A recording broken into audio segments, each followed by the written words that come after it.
Among other regular visitors was Didi's father, Sasanka Mohan Mukherjee, retired civil surgeon of Dhaka. He was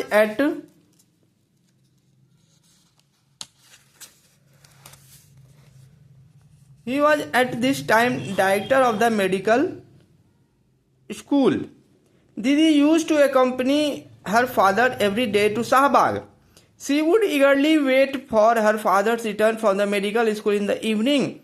If he were delayed, she would be in agony of the suspense till she saw his carriage.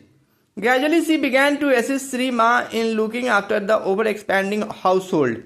She would help with cooking, serving food, or in guarding the person of Sri Ma when in a state of bhava. Didi recalls that she had no real interest in cooking. In Sri Ma's company, she learned to look upon this art as something more than a means of keeping body and soul together. Thus, many families in Dhaka became very attached to Sri Ma. Whoever came first wanted friends and relations to share in the same joy. Sri Ma and Bholanath became the nucleus of an ever-expanding clan of devotees.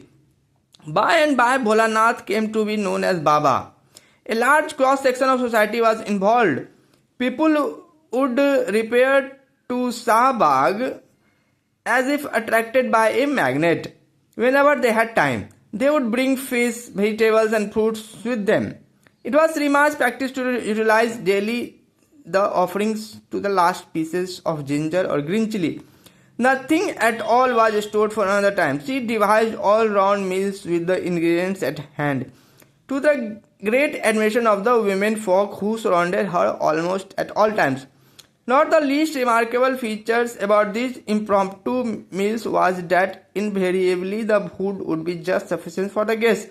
Nothing would be wasted and nobody would go away disappointed.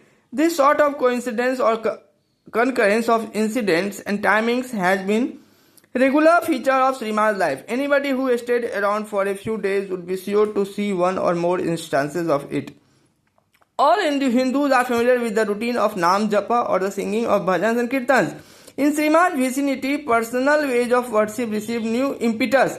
A new exhilarating spirit was abroad which welded large groups together in the performance of joint acts of worship.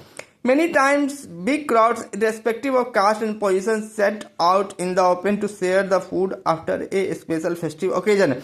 The breakdown of norms of erstwhile staid behavior gave a new feeling of freedom to everyone. Women especially came into their own near Sri Ma.